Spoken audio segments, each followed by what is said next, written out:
Auschwitz, the Nazi death camp where more than 1 million people, mainly Jews, were murdered. People with families and friends. Ordinary people robbed of their future. Each had their own unique story of how they came to be at Auschwitz. Only a minority survived. And today, decades later, very few can explain what happened there as witness to its human terror. Kitty Hart-Moxon was 17 years old when she arrived at Auschwitz-Birkenau in April 1943. Now she travels back one last time to answer the questions of a new generation.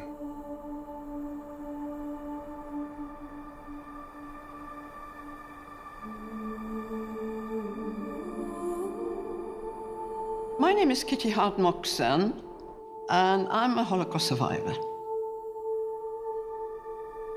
Designed as a factory of death, no one was intended to survive, let alone describe its inhumanity to a world not yet ready to listen. No one wanted to know, no one wanted to hear what I had to say.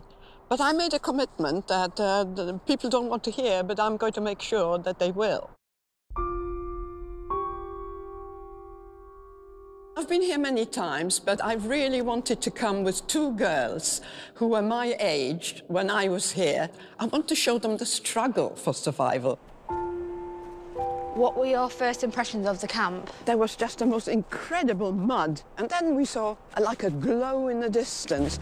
And soon when we got there, we saw ghost-like figures with shaved heads, staggering in tattered clothes, with great big eyes, screaming in all languages and being beaten. And we thought, my God, is this what's going to happen to us? I've known Kitty since I was born. I've known about her story since I was little and sort of grown up with the influence of it. What did you first see when you got off the train? Alsatian dogs. They were barking, trying to get at us. And I wanted to try and understand a bit better how she coped in these conditions and how she managed to survive for so long. And we're walking into the women's camp now. I met Kitty for the first time after the school talk she gave us, and I went up and asked some questions to her. And I'm just kind of nervous and excited because I want to see it from a different perspective that I may have seen it in class. And you see these stumps? These are the chimneys of the wooden barracks. What happens to you when you're in those formative years, age 13 to 16? It shapes you and your character for the whole of your life. Auschwitz is where my grandma feels she belongs, and it always calls her back. Kitty Hart was one of the first survivors to tell her story. She gives us access to that experience with the power of her words. You have to treat what Kitty says almost like music. I hear what she says, and I also try to listen to what she has left unsaid. You see this crossroad? The crossroad was the crossroad to life or death. The very fact that Kitty was an eyewitness and can say, this is what I saw, actually ensures that it cannot be denied, that the intentionality of the perpetrators is clear, and that it's indisputable that what she saw is what happened.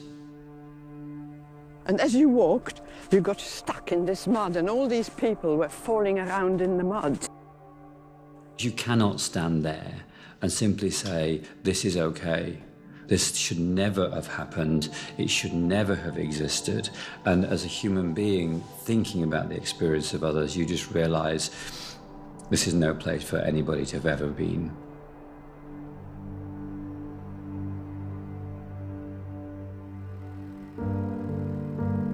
Just prior to invasion, my father decided we've got to get out. My brother fled with his friends to the Russian side.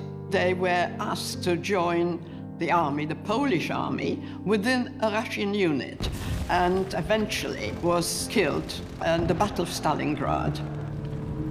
So my father, my mother, and my grandmother, we got on the last train. The train just took us to Lublin, and that's where everyone was thrown out, and that's where we landed up. And we were taken to a part of the town which became the Lublin ghetto. It wasn't possible to survive in Poland as a Jewish person without relying on somebody else. So Kitty's mother, in a time of crisis, what does she do? She starts teaching English to people. In doing that, she creates a relationship with the priest. The priest told my mother, if you come to a point where there's no way out, just come and I'll see what I can do. The priest then is able to help and puts his life on the line to provide them documents to get them out. We had to part from my father. The priest said no way could we survive, all three of us together. My father was to go and work in this sawmill somewhere, we didn't know where, and my mother and I, we were to go into the center of Lublin. Why? Because they were rounding up the Polish population as well. And when they sorted them out, they took them to work in factories in Germany. And the priest said, that's what we've got to do. We're going to get out of the country and mix with this transport and get into Germany. And they actually checked documents, but our documents were in order, you see. And before my mother and I collected our thoughts, we were in a train and landed up far, far inside Germany. It was very difficult for Jews to be able to hide within the Polish population because just small cultural and linguistic things such as accents could creep in and change the perception of you as being truly a Polish citizen. Well, what happened was, because they suspected us, one of them reported us to the authorities. And that was our downfall. Kitty was arrested for illegal entry into Germany as Leokadia Dobrzynska and sent for interrogation. The Nazis wanted to know the source of their false documents.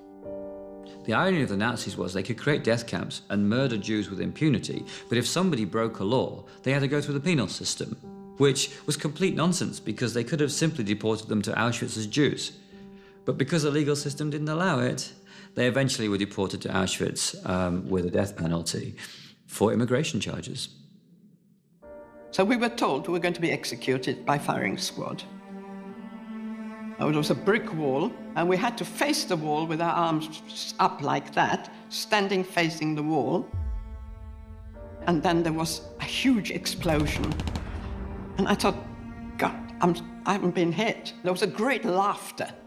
They said, oh no, we're not going to kill you. What's going to happen? We're going to commute your death sentence to life imprisonment in Auschwitz, and we're going to hand you over to the camp. They'll find out where these documents came from. So we were in a train that was specially converted to transport prisoners.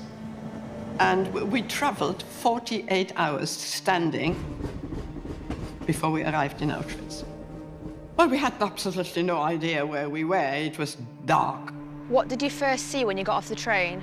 Well, the thing opened up, and you heard an awful lot of noise. Were you scared? Well, we were scared of the dogs, Yeah. and then the great big women with whips, and they were whipping everyone and urging everyone to run, run, run, everything at a running pace. Suddenly, there was a weird kind of stench, and the closer we got, the worse the stench became. And my mother said, what a curious place there. Can you smell roasting meat? I said, yes, I can. She said, do you think they're roasting chickens here this time of the night? I said, I don't know. Kitty and her mother were sent to Birkenau, the largest of the 44 camps in the Auschwitz system, where they were processed and sent to quarantine. When did you first stay in a wooden barrack? Well, this was the quarantine, okay? So the first night, we were pushed into here. Did you find somewhere to sleep? Well, we squeezed in somewhere here. I was incredibly cold that night because we were 48 hours without food, and I slept all night next to a woman. And she started speaking to me in German. It turned out she was a German gypsy. Right. During the early morning, while she was talking to me, she looked at my hand. She took my hand, she said, give me your hand. And she said, you know, you're going to come out. And the next thing that happened, whistles blew suddenly. It was still dark. And everybody was saying, rouse, rouse, out. And because this was quarantine, we didn't know. Yeah. And I shook this woman. you know? Yeah. And she didn't move. And I said to my mother, she's cold, she's dead. And I said, you know, you're cold, I'm cold. We need to strip her, and we need to have everything she's got. Yeah. Surviving Auschwitz was virtually impossible. And there was certainly no way you can say, if you did this, then this would happen. It was a matter of luck and chance and being in the right place at the right time. But there were some circumstances and some strategies that kind of worked. That came to me that night, that actually that's the way to do it.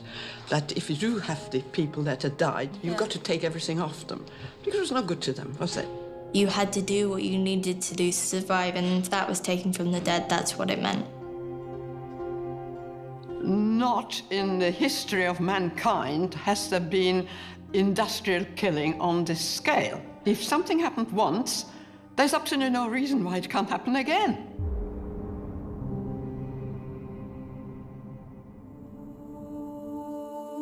In 1943, Kitty was assigned to work on a new rail line into Birkenau called the Ramp. In 1944, she watched as transports of Jews from Hungary started to arrive. What was the importance of the ramp? People arrived in cattle trucks, and sometimes 7 or 10 trains would arrive in say, 24 hours. And people were sealed in, almost airtight, just a little bit of air coming through the slats. Sometimes the trains were sealed here for hours before they were allowed to unload. Did people die in the trains? Yeah, a lot of people died before they arrived here. Some people travelled 7 days before they arrived here. Did anyone have any idea what was happening when they got off the train? People had not the foggiest idea what was going to happen. Of course, there were people coming from the ghettos, so they didn't expect anything, you know, good, obviously. Everything was very nice and quiet because they didn't want people to panic. So loudspeakers were here telling people, well, there's a lot of typhus here, and so you're all going to be disinfected, and we've got to split. We went from women and women with children. Leave your luggage, you're going to get your luggage later. And then someone came, right, left, men this way, women women with children on one side, younger people are younger, you can go that way. Oh, you're older, you take your child with you, it'll be fine. You take your child, we're not going to split you up. It was shocking to see that you stood in the exact same place as those people did once. At the ramp, women with children and the elderly were sent directly to their death. And if you were young and able-bodied, and if at that period of time they needed workers, then you were chosen for slave labor, which essentially meant that you were chosen to die slowly, not to die immediately in the gas chambers. Let me tell you, at this point, families were split, never ever saw one another again. So some of the men were taken this way, okay. Some of the girls that were selected to go into the camp were taken through there. You were just told to go that way. And you know the road there, where does that go? The gas chambers. That's it.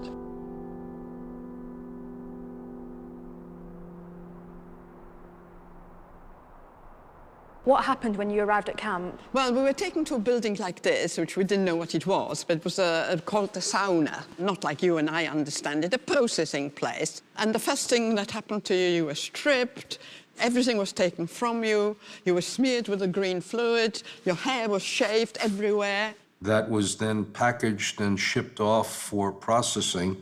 Hair was used both to create cloth and to line submarines and as detonators. And then you were tattooed, and believe you me, that was when you felt you were no longer the same person. When that tattoo was placed on your arm, you weren't what your parents had given you as your name, you became that number, and that was your identification completely taken away. Not only is it a disgusting thing to do to human beings, but that's my grandma, and they wanted to turn her into an animal. Without your hair and without your clothing, you lose something very distinctive about you. And there are people who remember at that point that they looked ridiculous. It was hard to imagine how she survived. Every corner she turned, there was something trying to stop her from living. First of all, survival depended on the place of work. If you were working outside, and you know, the commandos, which are work parties, you hadn't had a prayer to survive for long. The other thing you couldn't survive was without a pair of shoes. Well, the problem was that you were issued wooden clogs. Your clogs would get stuck in the mud, your feet would rub, they would get infected, and you were dead. If you didn't have your bowl, you were dead, because nobody would give you their bowl. So survival depended on if you could not think about anything, just have a tunnel vision and think like an animal. Just picture yourself, what does an animal do? What does an animal need? Well, it doesn't need very much just to live, but the first thing it needs to get away from the predators, get away from all these people that are trying to kill you. There were capos who were prison foremen, and they became more cruel than the German masters themselves. Well, how do you get away from these people? Any of the ruling princes could come up to you and kill you. And consequently, you couldn't figure out a strategy for survival. At Auschwitz, there was no why. It was done by whim. Did you know that the wooden sheds were actually meant for 52 horses? And so they put these bunk things up there. And there were 1,000 people in there. And 1,000 people inside, that's right. What happened the first thing in the morning when you woke up? You were woken up with the sound of whistles, roughly around about 4 in the morning. So roll calls took place twice a day, and roll calls was one of the greatest terrors of the camp. Whistles blew, and everybody now screams, out, out, out, schnell, raus, raus. Total chaos. 1,000 people had to rush out of this door. And you see the ground, you're looking at grass, well, you must look at mud. The whole thing was just one sea of mud. I've always said, if you found a blade of grass, what would you do with it? You'd eat it. So people were just staggering around the mud, but of course you had to stand to attention. Selection didn't just take place on arrival at Auschwitz, it was a daily occurrence. In fact, any time that prisoners were together, if anybody at any point in time tipped over into that place where they were no longer useful to the Nazis, they could simply be selected and sent into the gas chamber. People just collapsed and died. Yeah. Died of tiredness, of exhaustion, of shock. Did you ever have to collect the corpses after roll call? Yes, You had yes. to do it. Oh, yes. When I was in the Leichenkommando, this is what we did.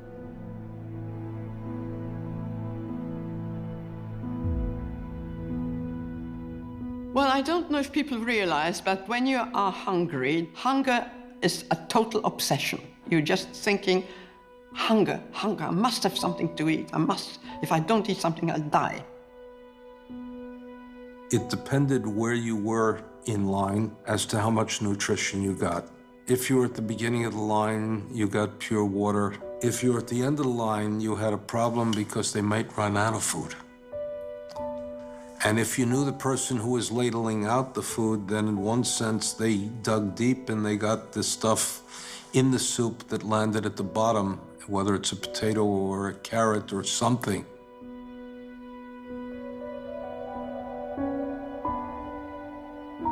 Hunger is the worst thing that anybody can experience, I think.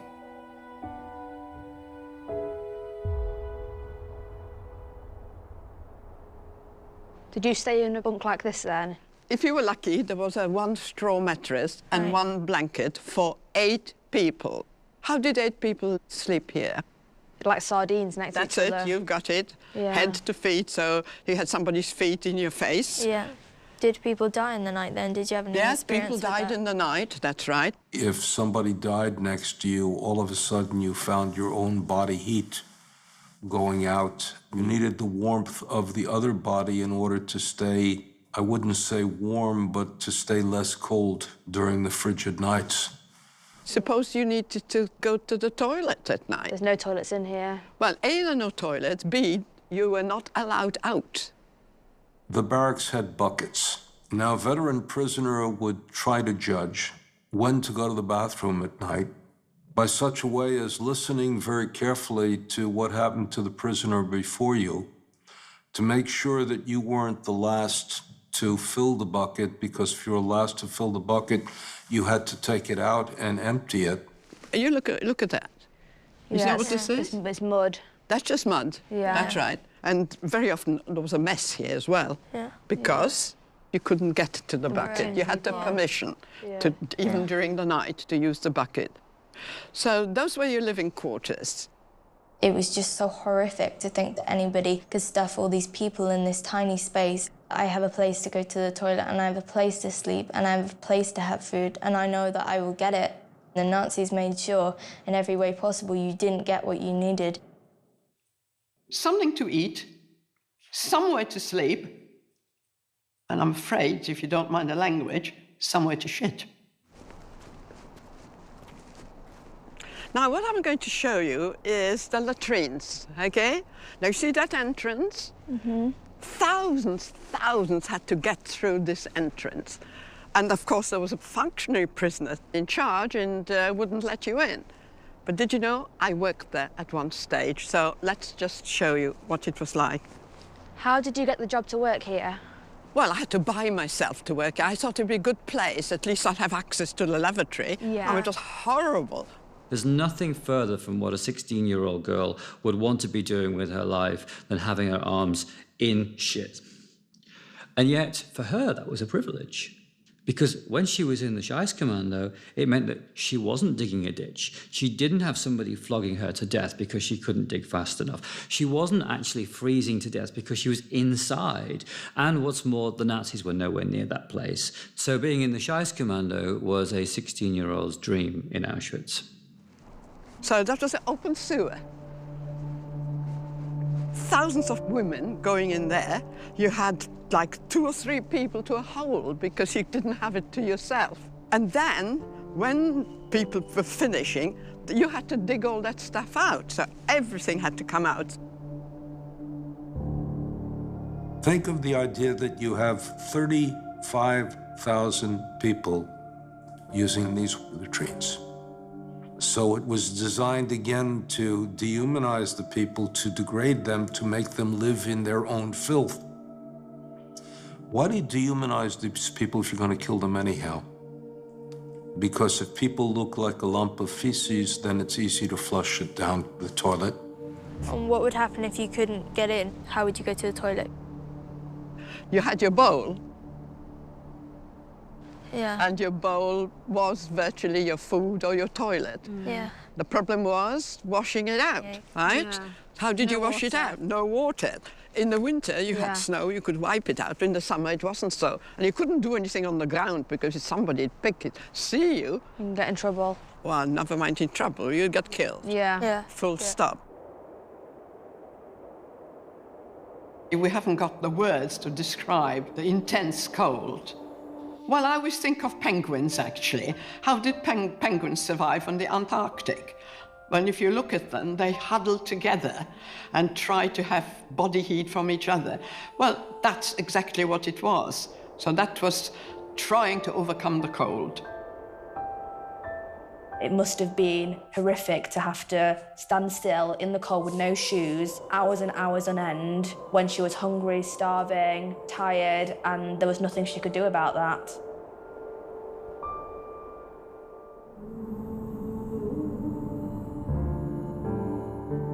During a selection, there was most feared, because there you knew, at random, you could be selected to die.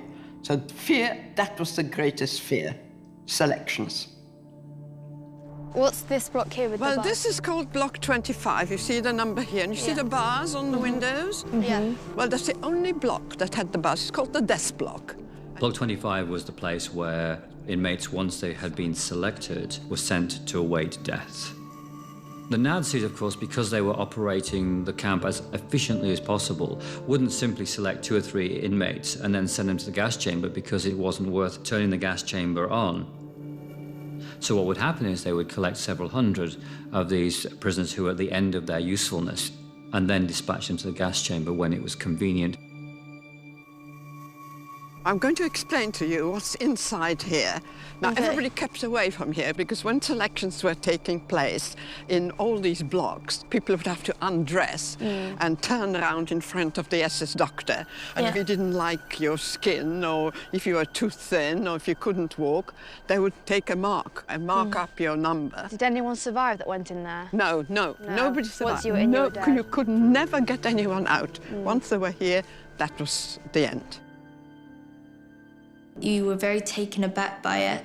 Kitty told me that they had no clothes and you could see that their hands were through the window begging for food or water or anything. The reason Block 25 has such a prominent place in her memory is, of course, because all of the inmates in the women's camp could see it. It was right alongside their own barracks. They could hear the desperation of the women that were in there, knowing that there was literally no way out. Of course, everybody kept away from me, and when they opened up the doors, It smelled. the stench went right through the camp.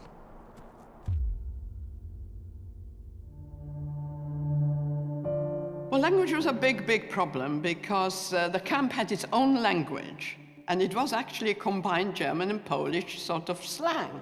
For instance, the woman who was in charge of the block was called the Stubenälteste. So, okay, so if you didn't know the German word, you wouldn't have known what it was. Her helpers were called Stubowa. Stube is a room in German, but it was kind of made into Polish. It was a slang that you had to understand, and that was a problem with the Greeks, the Italians, the Hungarians. They just couldn't understand. If you didn't, again, you couldn't survive.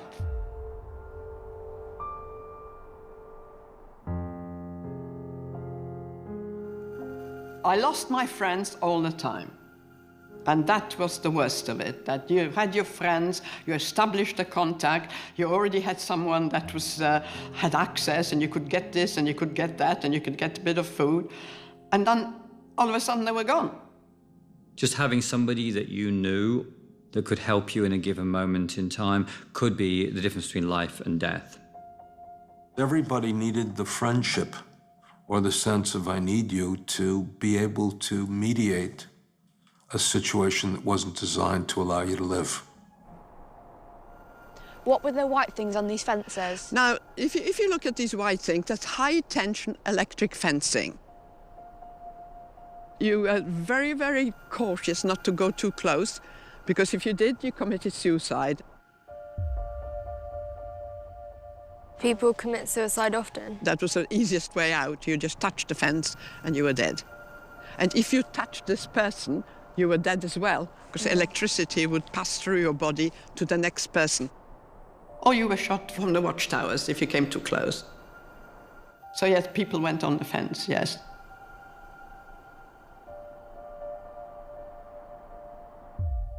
There was one universal word which was called organizing, and that meant to getting hold of.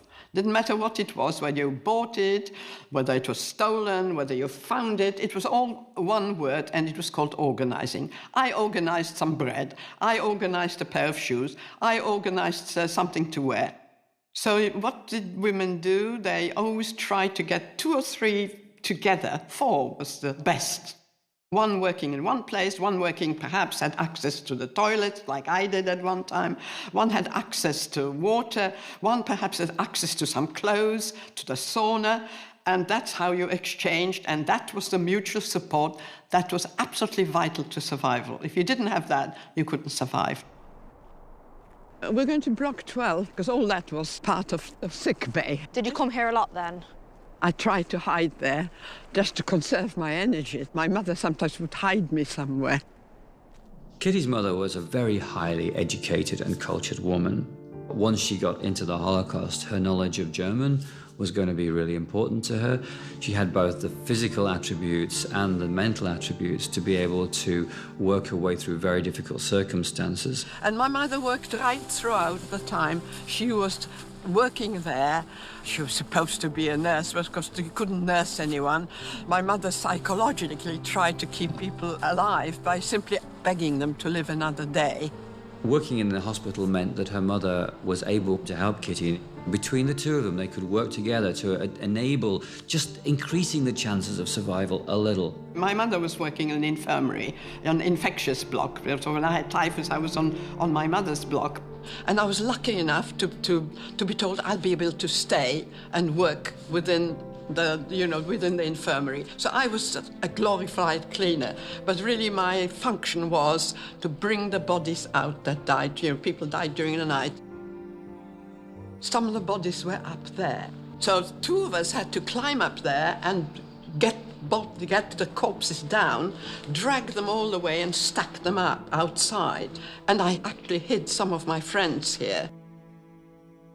I managed to bring them in here because I had access, but I told them it was the most dangerous place to be because nearly every day the SS doctors would come in and carry out selections.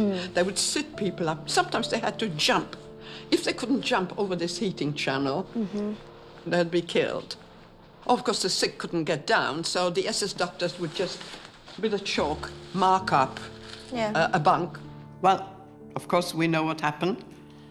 Dr. Mengele came and said, today we're emptying this block, which meant today they're all going to die. Did they know what was happening? Well, they already knew what was happening, so we had to stand like this, in a circle, holding. And that's when I lost most of my friends. And that broke me. I never got over that. My mother realized what was going on, and from somewhere she appeared and she just grabbed me and pulled me away. And at that point, we thought, well, what's going to happen next? It's all empty. They were gone, and I was on my own.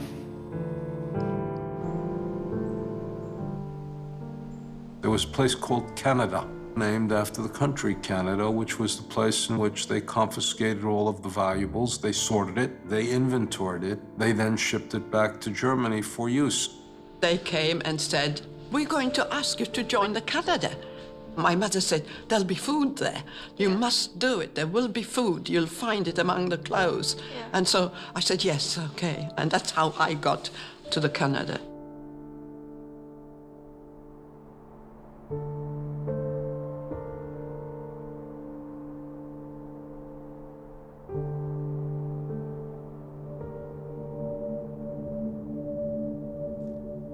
I'm going to tell you why I've brought you here. Thousands upon thousands of people were brought in with all their belongings. Yeah. Kitty really wanted to tell the story of Canada. For her, it's about evidence. Each one of those suitcases belonged to a human being, and each one of those coats was worn by one of those human beings. What she's trying to get across to us, I think, is just the scale of the killing based on the scale of that site. There were 30 sheds here, all full of people's belongings, and we were here to do the sorting of the belongings. How long were you working here for? I was here 8 months. There were 2 pathways.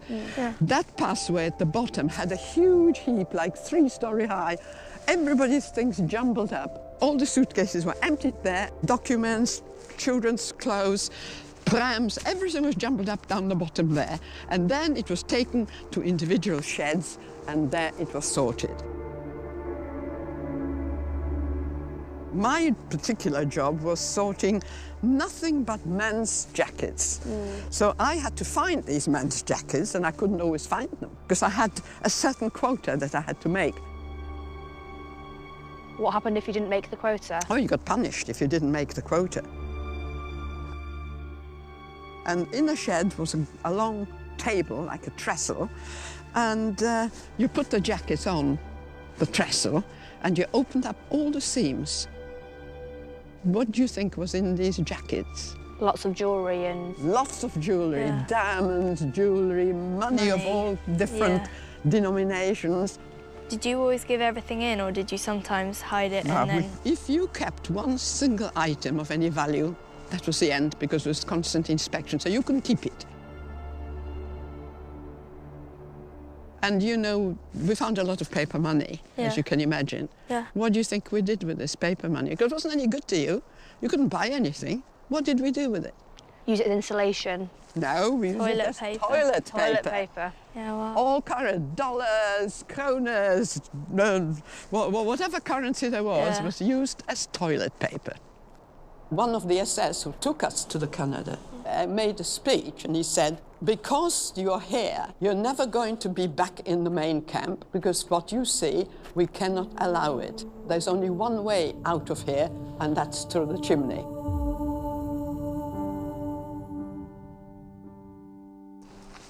What is this place? Well, you see these ruins?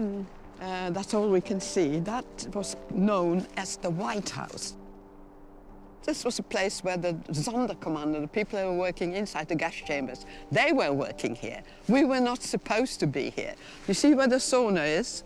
That's how close we are to the sauna, but we're not allowed to come here. However, on about 4 or 5 occasions, I managed to pass this place, and the circumstances were that we took some clothes in handcarts, and we were told to take those handcarts back to the main camp. Now, the SS woman that accompanied us, she didn't like going in between the fences because she was afraid that she was going to get electrocuted. So she decided to take us this way. So what happens, we walked along here and we passed this place here, which was a White House. People were lined up. Mostly men were lined up here, all a line of men. Each one was sort of going in as you were passing by, and you could hear a shot. And we were told by the men, by the Sonderkommando, being shot in the neck. Could you just hear it, or could you see it? You could hear the shot, yes, you could hear a shot. Now, the other thing is that she said, you mustn't look around, you walk and you keep your head down. But we did see, so what did we see? We saw some men throwing in bodies into pits, and smoke coming out and fire coming out of the pits, and those were some of the bodies that they couldn't burn in the ovens. They were bringing them in here and burning them in pits. So this is a pit there where you're seeing all this vegetation. And I actually found one pit some years ago and found human remains, and I think it was that pit over there. And I passed this about 4 or 5 times within the 8 months that I was working here. How did it make you feel when you passed? It was a horrific sight. And we didn't even want to look. But of course we did, you know, it was forbidden. But it was just horrific because you were just seeing bodies being burnt and the fire coming out of the pits and smoke all over the place. There were several, we passed several pits. There was one here, there was another one down there. But there were many, many pits here, but I recall that one particularly, very close to the sauna.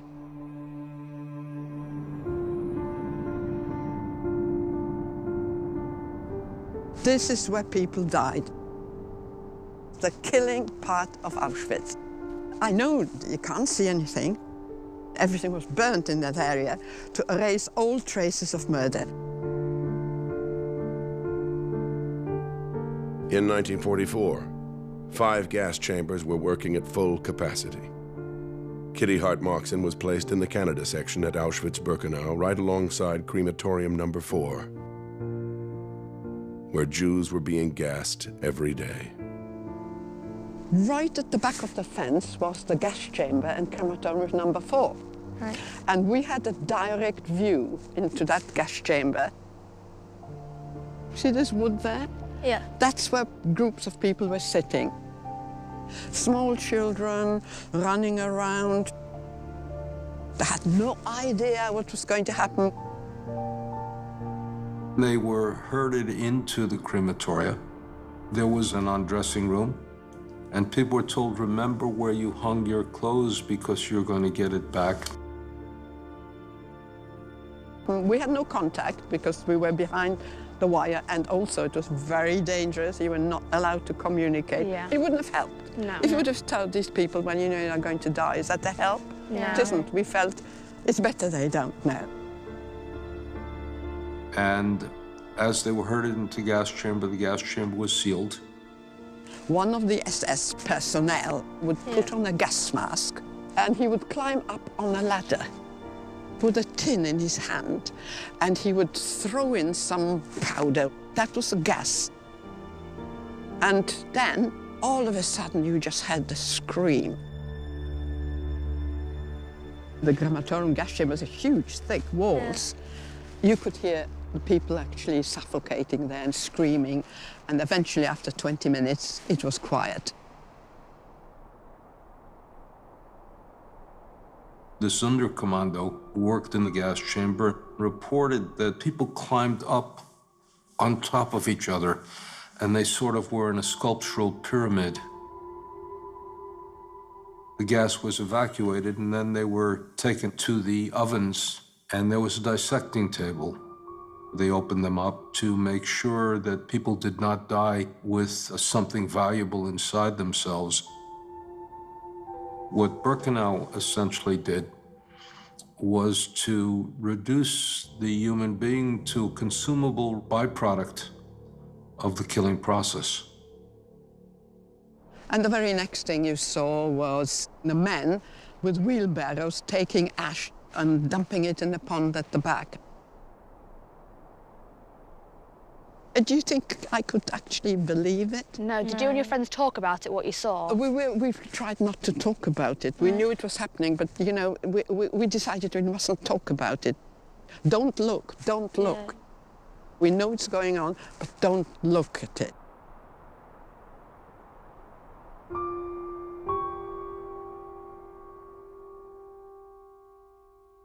Little did the Nazis know that for months, Jewish prisoners that had been forced to operate the crematorium were planning an insurrection. On October 7, 1944, Kitty was witness to the uprising that day. That was just a loud noise. And when this noise happened, we thought that was it. My friends and I, we threw ourselves down just like that, cover our heads, lie flat on the ground. Armed resistance was not a decision whether to live, but most often a decision how to die. We do know that there were resistant movements. The Poles had the resistant movement, the Jews had the resistance movement, but we never knew who these people were because it was so incredibly dangerous. We didn't know it was uprising until we saw the men actually come over. They seemed to have cut part of the fencing, because that was electrified fence. Yeah. So they seemed to have cut the fence and run over, and they tried to escape somewhere. Yeah, I don't know where, but they were running all over. And we were just lying down, spread eagled, because that was the safest thing to do. There was a general shootout. They came in on motorcycles with machine guns, and I think they got most of the men. Kitty was also a witness to the fact that Jews did not go like lambs to the slaughter, that they were thinking about what they could do to overcome the Nazis, and with absolutely no chance whatsoever to get hold of the explosives, to be able to overcome the tight strictures on them. These Jewish people did that. Following the uprising was a huge inquiry, like a whole roll call with an inquiry.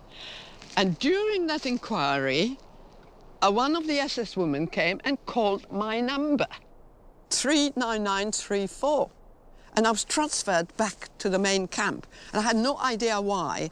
I found out later it was my mother who managed to speak to one of the commandants and told him I'd been working 8 months there and that she was being evacuated, and asked him if I could be evacuated. And that's what happened. So why do you think that he let you go? We don't know. We don't know. I think my mother spoke this perfect German, and she didn't beg, she didn't crawl, she just got up there and spoke, asked to speak to him in a proper manner, and I think he took it on board and called my number. Well, I was transferred to the main camp. We were on this list to be evacuated, and my mother looked around and she thought, oh my goodness, we are all with these functionary prisoners. I wonder if they'll kill us. And we were put into a cattle truck. And my mother made a speech. Just remember, we are leaving here. We are all equal from now on. We will no longer have your functions. And remember, we may need one another's help. So, from now on, you're all going to be friends. And that's what happened. After leaving Auschwitz-Birkenau in November 1944, Kitty and her mother went through a further 6 camps and several death marches before finally being liberated in Salzwedel, Germany, April 14th, 1945. Liberation was at best bittersweet. It meant that for the first time they had to confront loss. Loss of parents, loss of spouses, loss of children, loss of entire communities, loss of entire worlds. And for years they had guarded themselves from feeling anything. And once they felt the feeling of vacuum, of emptiness, sometimes shattered them. You tried not to be emotional about anything. If you did, your emotions would just take over and you couldn't go on. That a civilized nation would take people on a train, bring them to gassing, annihilate them, confiscate and recycle the elements of their body, and do that systematically day in, day out. It's inconceivable. How could this happen? I felt very ashamed at the world and very just upset that this could ever take place. Some people see it as just a time in history, but they don't understand how it relates to us today. We are the ultimate proof of her survival. If she hadn't found the hope to keep on going, I wouldn't be sitting here. Now, what I want to show you is, what's this water? It's incredibly important to tell you about this water. Women, men, children, all, that's their final resting place. Just as a cemetery.